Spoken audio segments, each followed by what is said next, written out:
Araw nga ng linggo ngayon at pakiramdam ko nga ay ang dami kong ganap dito sa bahay. Imbes naman kasi na lumabas ako ngayong araw at gumala ay mas pinili ko na lang na magtrabaho. Simula naman kasi nung hindi ako lumabas ng buong December ay parang nasanay na lang din ako na magtrabaho. By the way, hi everyone! Ako si Jinky, isang kasambahay dito sa Hong Kong and welcome to my mini vlog, another day of my life here in Hong Kong. At dahil nga alipin tayo ng salapi ay mas pinili ko na lang na lumabas ng 2 beses sa isang buwan. Pero syempre hindi kasama doon ang statutory holiday, depende na lang kung sisipagin akong lumabas. Gaya nga ng Chinese New Year, 3 araw ngayon pero mas ginusto ko na lang na lumabas ng 1 beses. O diba, nang kaiwas na sa gastos, nadagdagan pa yung sahod ko. Sa ngayong araw nga at sa mga oras nga na ito ay ako lang mag-isa dito sa bahay. Dahil nga umalis yung mga amo ko at nag-attend nga sila ng party. Dito po kasi ay importante sa kanila ang 100 araw ng bata. At yun nga po yung parting pupuntahan ng mga amo ko at anak ngayon ng kaibigan nila. Pero bago nga sila umalis ay pinakain ko muna yung alaga ko at yung mga amo ko naman ay doon na lang daw sila kakain. Sa nung nakaalis na nga po sila ay kumain muna ako ng pananghalian. Pagkatapos noon ay syempre hinugasan ko na rin yung mga ginamit ko at medyo nagligpit na rin ako sa kusina. After ko nga po dun sa kusina ay sinunod ko namang ayusin itong kwarto ng mga amo ko. Inayos ko nga lang din po yung bedsheet nila at inilabas ko nga yung mga ibang libro ng alaga ko. Bago po kasi matulog sa gabi yung alaga ko ay binabasahan muna siya ng nanay niya. Pagkatapos ko nga iligpit yun ay nag-vacuum muna ako ng kwarto nila. Pagkatapos noon ay sinunod ko naman itong kwarto ko. Dito nga po sa kwarto ko ay dito kami nagsasampay ng mga damit namin. Kaya talagang kapag sabay yung mga damit namin na nakasampay ay pakiramdam ko nga hindi ako makahinga dito sa kwarto. Inilabas ko na nga rin pala itong balance bike ng alaga ko dahil nga binilin sa akin ng amo kong lalaki na dalhin ko nga sa kanila mamaya. Pinapractice po kasi nila siya sa paggamit dyan para tumibay-tibay yung buto niya. Niready ko na nga rin yung mga protection niya sa siko at tuhod pati na rin itong helmet baka nga mamaya ay makalimutan ko. At nilagay ko na nga dyan sa may bag pagkatapos noon ay sinabit ko na nga lang dito sa may pintuan. Para hindi na rin ako mag-isip mamaya kung may nakalimutan pa ba ako o wala na. After naman noon ay bumalik nga ako dito sa kwarto ko para naman kunin itong mga sinampay. Pangatlong araw na kasi ngayon na nakasampay ito kaya naman tinatanggal ko na. So dahil to yun na nga ay kailangan ko ng tupiin. Ito pa naman ang pinakamahirap sa lahat, ang bilis-bilis lang magsampay pero pagdating sa pagtutupi ay nako. Siguro kung damit ko lang to aabutin pa to ng 3 araw sa higaan ko. Pagkatapos ko nga matanggal sa mga hanger ay dito ko nga nilagay sa may playmat ng alaga ko at dito nga ako magtutupi. Pero mamaya ko pa ngayon tutupiin dahil nga tatapusin ko muna yung trabaho ko dito sa kwarto. Konting ligpit at punas lang naman ang gagawin ko dito dahil nga pagkatapos ng CNY ay talaga namang naglinis ako ng buong bahay. 3 araw ba namang hindi nalinisan ay talaga namang sobrang mag-aalikabok. Ay itong nasa supot po pala ay mga gamit po ng alaga ko yan noon at binigay na nga sa akin ng amo ko. Pati nga rin yung mga naliitan ng alaga ko na sapatos ay binigay na nga rin sa akin. So nagpunas na nga lang din ako dito sa may bintana dahil nga sobrang alikabok na naman. Sa mga nagtatanong po pala kung merong mata dito sa kwarto ko ay meron po. Gaya nga po na nakikita ninyo ay nasa ilalim nga po siya ng higaan ko. Meron na po yan nung dumating ako at talagang aasahan nyo na yan na may mga ganyan lalo na kung bata yung alaga nyo. Maliban na lang kung nakatutok mismo sa higaan mo at hindi na nga yun pwede. Syempre kailangan mo rin ng privacy. Yun ay kung solo mo yung kwarto mo pero kung kasama mo yung alaga mo sa kwarto ay hindi ko po sigurado kung talagang naglalagay ba sila o hindi. Pero kung may konsiderasyon naman yung amo mo ay hindi na yun maglalagay. Fast forward nga po sa mga oras nga po na ito ay 2:00 na ng hapon. And habang nagtutupi nga po ako dito ay tumawag nga yung amo kong lalaki at ang sabi nga niya ay dalhin ko yung laruan ng alaga ko mamayang 3:00. At doon nga daw po kami sa may Quarry Bay magkikita. So after 30 minutes nga po ay natapos din ako sa pagtutupi at eto nga't magbibihis na ako papunta doon. Dahil sabi nga po ng amo ko ay 3:10 po kami magkikita. At dahil hindi na nga malamig ay nakakapag-blouse na nga ako ulit pagkatapos noon ay magja-jacket na lang ako ng denim. I mean malamig pa rin naman pero sakto lang, hindi gaya ng relasyon nyo.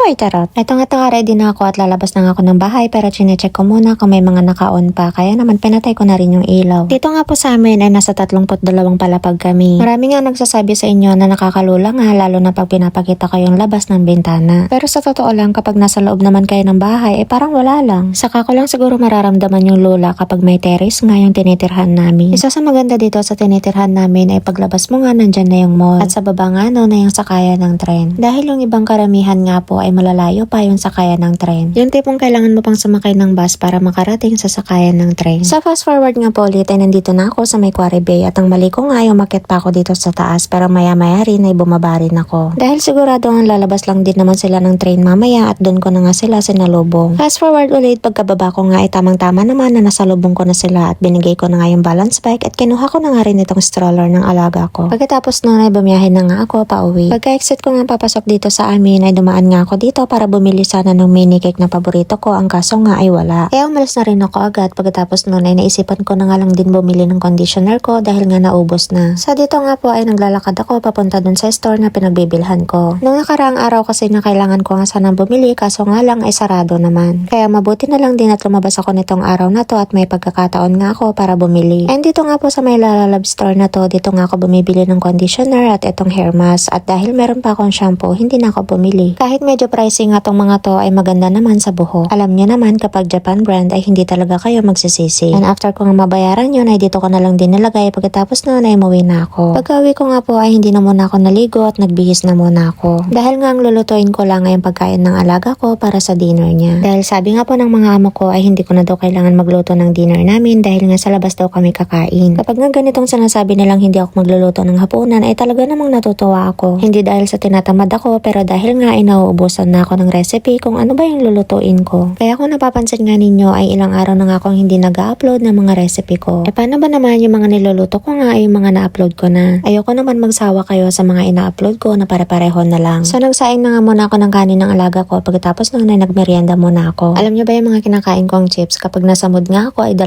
araw lang ubos na yung malaking yan. Pero kung hindi naman ay aabutin pa nga yan ng 2 linggo. E paano ba naman kapag binabanatan ko nga kumain ay talaga namang tinitigyawat ako. Ngayon nga ay tinabuan pa ako ng 2. Lalo na at malapit na naman akong maglihi nitong buwan. Pagkatapos ko nga magmerienda, ito naman tinaasikaso ko na yung lulutuin ko para sa dinner ng alaga ko. Ito ang pagkain ng alaga ko ay naghiwa nga ako ng salmon. Pagkatapos noon ay nilagay ko nga sa bowl at hinaluan ko nga ng itlog at broccoli. Ay nilagyan ko rin po yan ng soy sauce pampalasa. Pero yung ginagamit ko pong soy sauce na yun ay pang baby talaga. At hinalo ko nga lang po yan ng husto pagkatapos noon ay sinabay ko nga sa kanin. Ay naghiwa rin po ako ng kalabasa at sweet potato. At isinabay ko rin po sa kanin para may steam. Ganun lang din po kasimple yung pagkain ng alaga ko kaya naman sa mga nagtatanong dyan ay pasensya na po kayo kung hindi ko po nasasagot yung mga tanong nyo. So habang inaantay ko nga pong maluto yung pagkain ng alaga ko, ito naman hinahanda ko yung mga gagamitin niya. Niready ko na nga rin po yung plato niya pagkatapos noon ay kinuha ko nga tong 2 container na paglalagyan ng mga pagkain niya. At syempre hindi pwedeng makalimutan itong beef. Ganito nga po palagi yung ginagawa ko kapag nakakain kami sa labas. Kapag lunch naman ay nilulutuan ko nga siya ng noodles pagkatapos noon ay babaunin ko lang yung bowl niya. And syempre pati na rin itong beef. Hindi nga pwedeng mawala to dahil alam niyo ba yung alaga ko ay nako sobrang makalat kumain. Ewan ko ba tinuturuan ko naman siguro makulit lang talaga. Sa pagkatapos ko nga po ilagay sa supot yan at at nilalagay ko na rin sa may bag pero syempre hindi ko pa pwedeng ilagay yung mga container dahil nga hindi pa luto yung pagkain niya. Sa mga oras nga po na ito ay alas 5 na ng hapon. And habang nag-aantay nga akong maluto itong pagkain ng alaga ko ay kinuha ko na naman itong pagkain ko dahil nga pakiramdam ko ay nagugutom na naman ako. Inantay ko na nga maluto yan dahil nga ilang minuto na lang naman ay matatapos na. Dahil nga mamaya kapag na-prepare ko na lahat ay papasok na muna ako sa kwarto ko para mahiga. And dahil wala na rin naman akong gagawin ay may oras nga ako mag-edit mamaya. Pagkatapos ko magmerienda ay sinunod ko namang punasan itong mga nahugasan kanina. Para wala na rin akong pupunasan mamayang gabi lalo na at sa labas nga kami kakain. After ko nga pumapunasan yung mga yan ay sinilansan ko na nga dito sa may drawer. Sa pagkatapos nito ay wala na nga akong gagawin. Kaya papasok na ako sa kwarto ko para mahiga muna at mag-edit nga ng video ko. Kaya naman hanggang dito na lang and see you on my next mini vlog and thank you for watching. Please follow for more. Salamat!